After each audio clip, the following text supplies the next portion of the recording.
Redfin is forecasting a great housing reset. The real estate brokerage projects that next year, income growth will outpace home price growth for the first time since the Great Recession.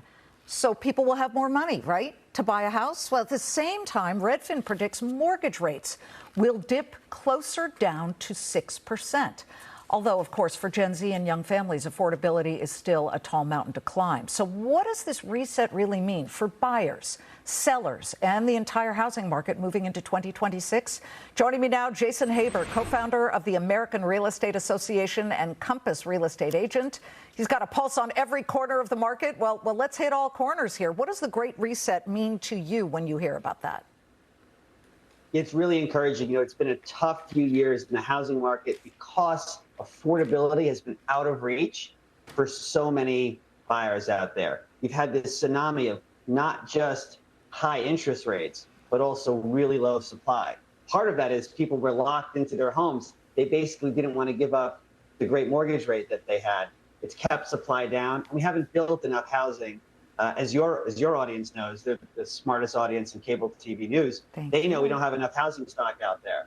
And so when you put all these forces together, it's been a huge problem. And I think we're finally going to see some relief ahead in 2026 across the country. Michael Aroney, who was at the top of the show from State Street, had said that because of the big, beautiful bill and some of the implications, people will have a better, tax refund. They will come into money. Do you expect to see some of that coming into the housing market? And again, will there be enough inventory? Well, we think it'll be a strong spring market. The question is going to be, what's the inventory situation going to look like? Right. What kind of new housing will come on the market, and what will the resale market look like? There are still some questions about the inventory because we're not building enough in this country. But Americans should have more money to put to work into the housing market. So that's definitely encouraging. We weren't saying that last year and the year before. I want to shift your compass to New York City because in about 20 days, Zohran Mamdani is going to take office as the brand new mayor. He has made affordability and housing a very, very important cornerstone of all that got him elected. It resonated with people. You talk about rent, and this still plays into we need to build more.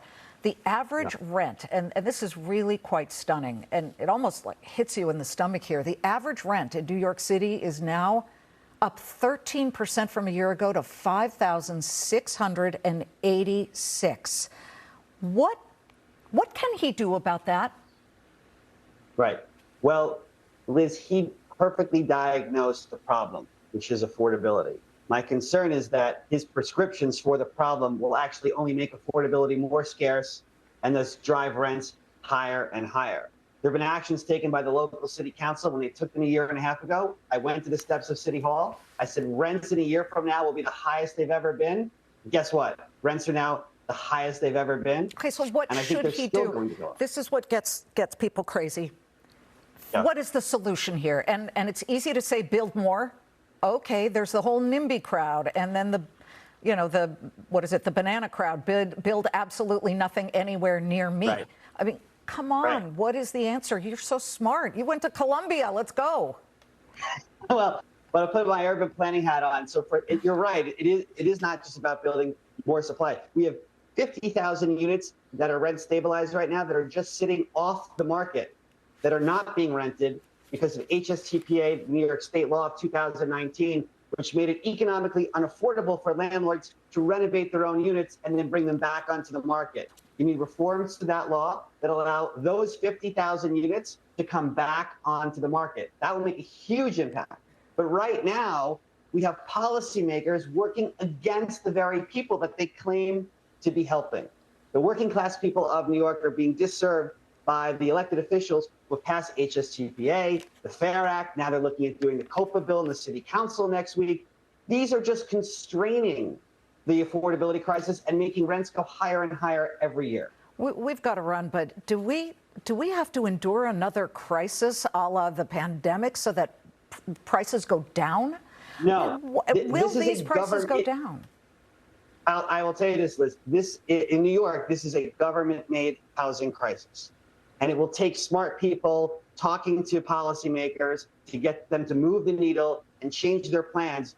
Because right now, we keep going down this path the New York City and the rest of the country will just become more and more unaffordable. On that happy note, happy holidays, Jason.